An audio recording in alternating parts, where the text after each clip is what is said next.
What's good with YouTube? It's a convict's perspective. It's your boy Flacco coming live and direct and with a little bit of energy, man. Y'all, you already know, man. I'm coming through, slide through, dropping this content on a daily, man. Trying to push this positive push, man. And today I thought it was very important that we just start discussing prison politics. And we're going to be discussing California prison politics because I think that there's no other type of political structure within the prison community genre than California. I take heed, I take notice to all these different prison genre channels. I watch stuff on the East Coast, Midwest, down South, and the political type of structure for inmates to coexist is a little bit different. Some of these environments, like as far as in New York and other places, it's more along the lines of you have to build your own reputation when you're there. You may have your particular group, but there's no one there carrying your weight for you. You know what I'm saying? It's basically also, it comes down to who's going to be the strongest at whatever set facility. Whereas in California, it's a little bit different, man.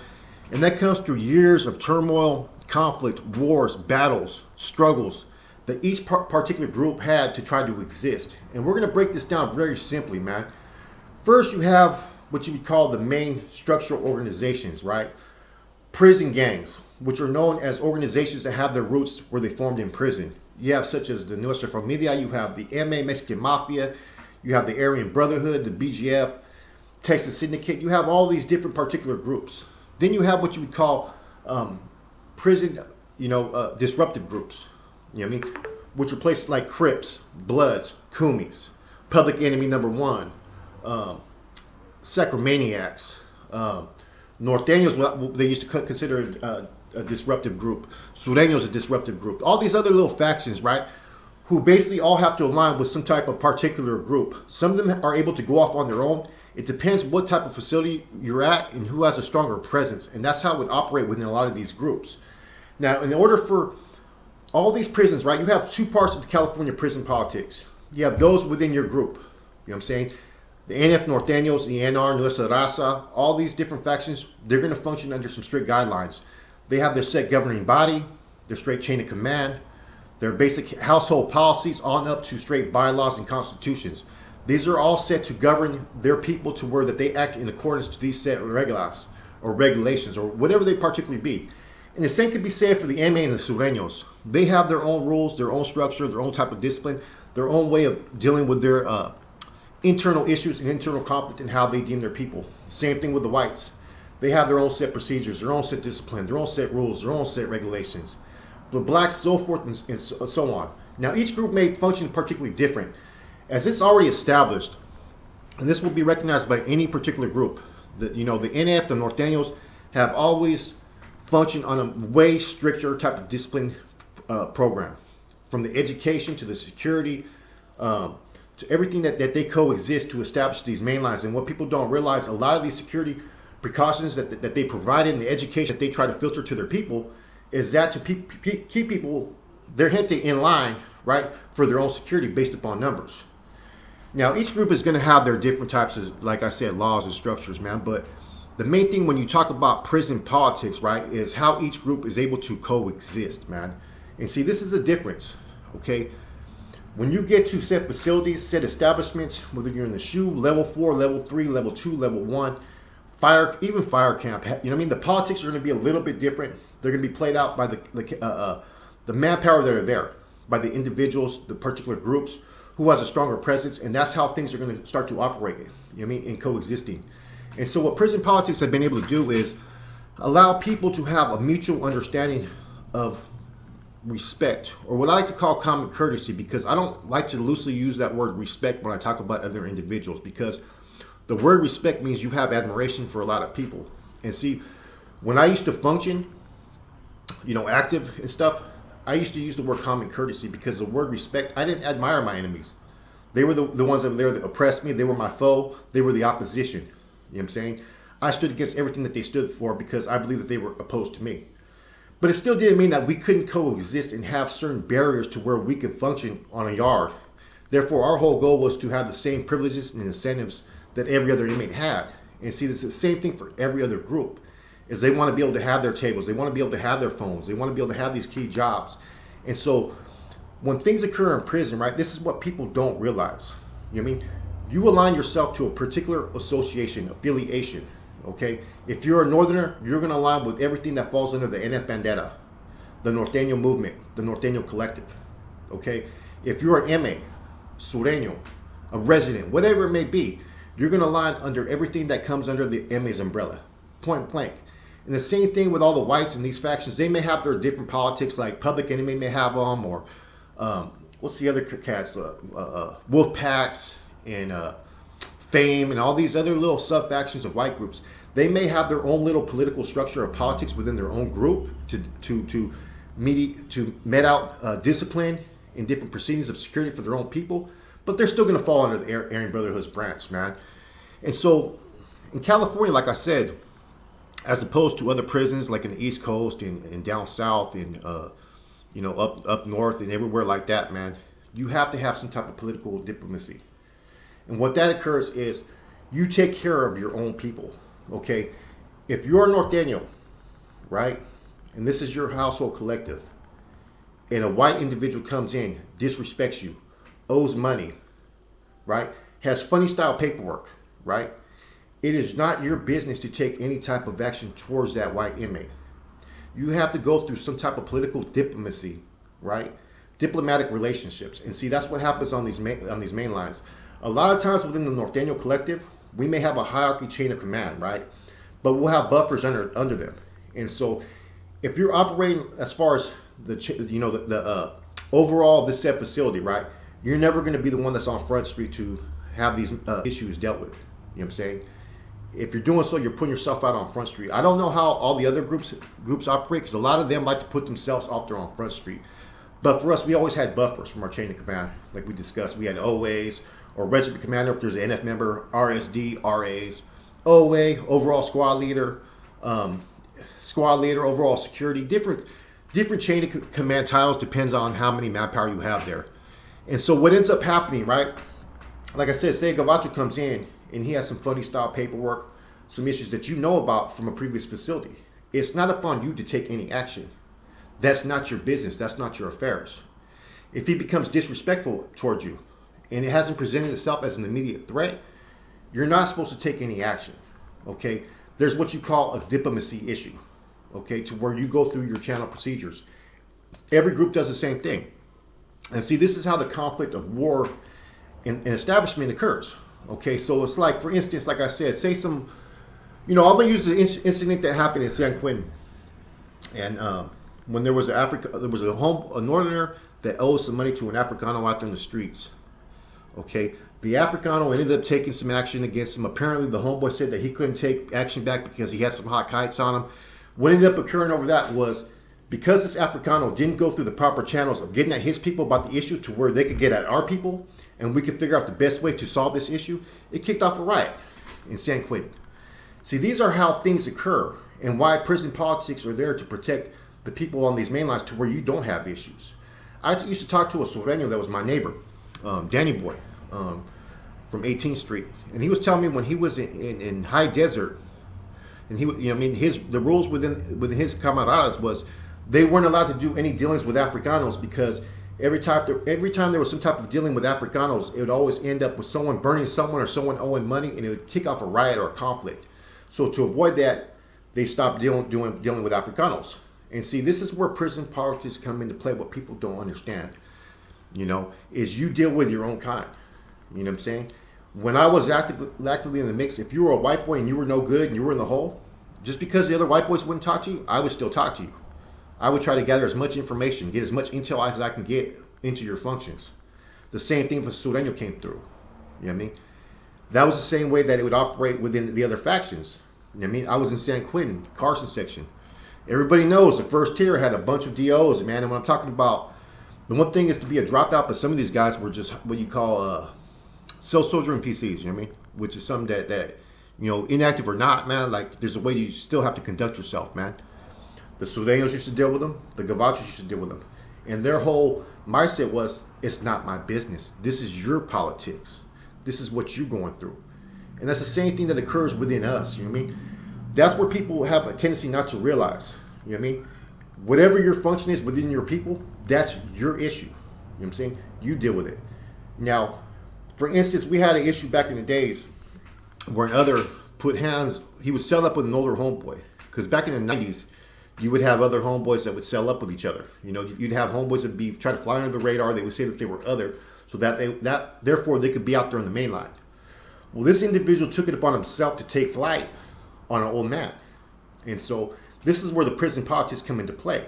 So we ended up getting at the individual's group, their shot caller, their leader, the one that was their rep. Hey, this guy took hands on an old man because he told him to get out the cell, and the old man, homeboy, said, no, I'm not getting out of no cell. Either you guys deal with it, which means we want you to get him off the yard, or we're going to deal with him, we're going to deal with you. They refused. Our course of action was simple. We had an individual, Simone Paul, take off on that dude one-on-one, right there in on the upper yard in San Quentin. After that was done, as they were releasing us to go back to the cells, we rushed the whole squad, took them off the yard. That's how prison politics work.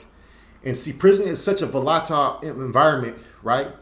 Full of crooked turns and twisted fates and different type of egos and different type of lies and deception and betrayals and corruption, man, that you have to have some type of structure and agreement with other groups in order for you to coexist.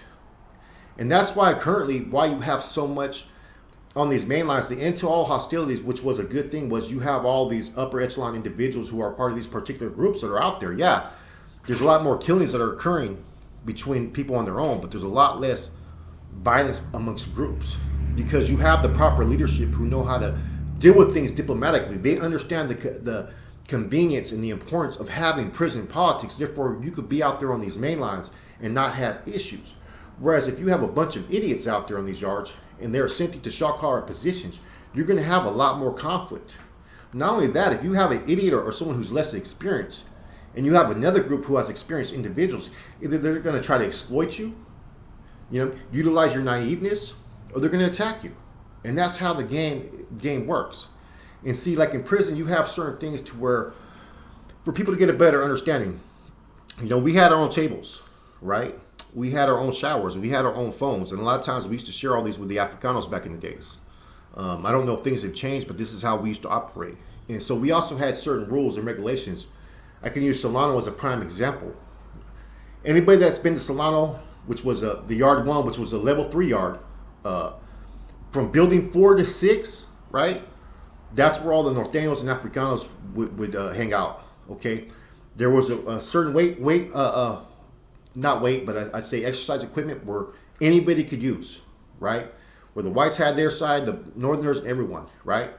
Other side, 1, 2, 3 is where all the gavachos, others, and sureños used to kick it.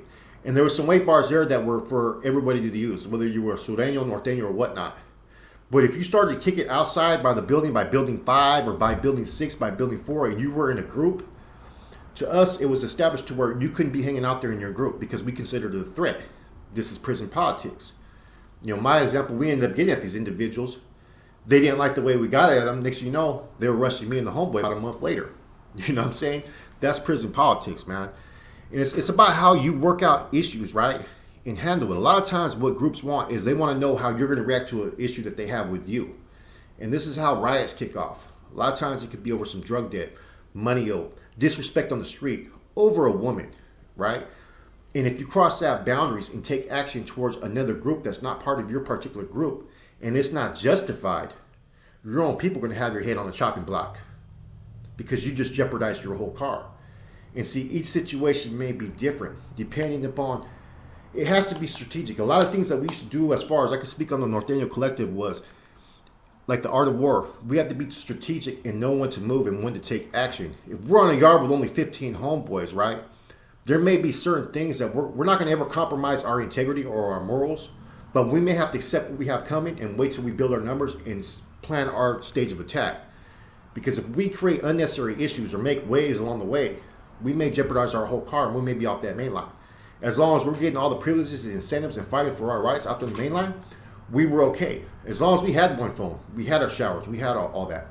But as we would amount more manpower, things would change, more demands. And see, like I said, prison is more political, especially in California, than people tend to realize, man. Anybody who's been there understands that. Nowadays, there's no fight like there was.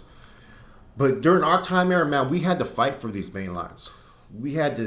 Every group had to fight for these main lines, man. I mean, the Southerners in general, they were always deep. We already know that. But for us, a small select of manpower in the way we were able to function in the political structure that we have behind us in governing our own people allowed us to be able to walk these main lines without threat or interference from others. And see, every particular group wants the same thing. They want that good pay number. They want that good job. They want to be able to have their own tables. They want to be able to enjoy prison without their own little threats. But the fact that prison is such a small environment, yet a big community at the same token, you never know what's going to occur. Therefore, this is where the prison politics come into play on a daily basis. You know, it's a little different. Like in Texas, you know, I talked to a few people in Texas, man. They told me that straight up. When someone gets there, they do a quota check, where your own people get them up with you just to see where your heart's at, see if you're down and you can ride with that car. You know what I'm saying? Over on the East Coast, you know what I mean? It depends what block or pod you get to. You may go to a block or pod where there's nobody there and you ain't got nothing coming. You know what I'm saying? Predators are going to prey. You know what I'm saying? If you're lacking in the numbers, you got nothing coming. And see, this is how the structure works a little bit different as opposed to California, man, where California, you're going to have more of what you call, like I said many times before, is diplomatic relationships. And that's why the course of action and how you deal and talk to individuals, how you apply this, your mental capacity is going to be key. And how you process things and how you're able to interact with people and how you're able to come to a common solution. The whole goal for many groups is to do this, is to compensate for your weaknesses by utilizing your strengths. You know what I'm saying? Because you never know what type of environment you're stepping into. You could step into a yard where there's like 150 homeboys. Or say you belong to one of those Africano cards. You may be with the Kumis, but you may show up to a yard where there's only 2 or 3 of you guys and there's like 50 Crips on the yard. You know what I'm saying? You have to deal and work with that. And so what you may do at another facility where your numbers are high, you need to realize that, man. That was a key issue for us back in the 90s because they used to send a lot of homeboys out to Centinela, Calipatria. I know 2 homeboys that got sent to Calipatria. Smiley from North Highlands and Goneo for 22nd and Bryant. They got to that yard within 6 hours. They were already stabbed with a piece this long, right in the same spot. They were trying to take them out. You know what I'm saying? So, people don't forget that. You know what I'm saying? So when they get up north and we had the numbers in a whole different atmosphere, we were not letting their numbers get to a certain point, especially when we had deeper numbers. Prison politics. You know what I mean? Then we would leave those out there in the main line who were able to more, how you could say it, be beneficial to us. The ones that were tecatos, the ones that were scared to do time, the ones that were picking up the Bible saying they were Christians. Same thing, they did the same thing with us. So there's a lot of maneuvering within the politics of prison. So California prison politics is not just the politics within your own people, which gets really corrupt. There's a lot of corruption. There's a lot of betrayal. You've heard all the stories, man. But it's the politics that you have when you're dealing with other people. You know what I'm saying? What happened to this Sureño over here, whether he has this charge or whatnot, that's not my business. If I take action on this Sureño over here because I know that he has some funny style charges or he told, regardless if I'm in the right for this incident, my own people are going to deal with me because it's not our business. It's not our problem. It's their people. And that's the mindset. There's a lot, like I said, there's a lot of campaigning. There's a lot of cold warfare tactics, which means you establish and build your resources. Every group functions a little bit different. You know what I mean? And that's where wars and battles start to occur. You know what I mean? And like I said before, I think that was one of our downfalls within our functions is we had such strict regulations and expectations upon our own people that could barely be met. How can we put those expectations on other groups? Especially with those we worked in alliance with, like the Africanos, who had more of a loosely affiliated discipline program. A lot of solid dudes, but they did not function under the same type of regulations and rules that we function with. And where our mistake would be is we put those same expectations on them that we had upon our own people. You know what I'm saying? Hope this makes sense, man. California prison politics, I figured I would drop something right now because I know Rojo is kicking it out there with Gunner, man, doing this thing out there in Texas, man. And, you know, I got home early this morning. Figured I would drop a little bit of content, show some love, man, and talk about something a little bit different, man, because I watch all the prison genre channels, man. I don't discriminate, man.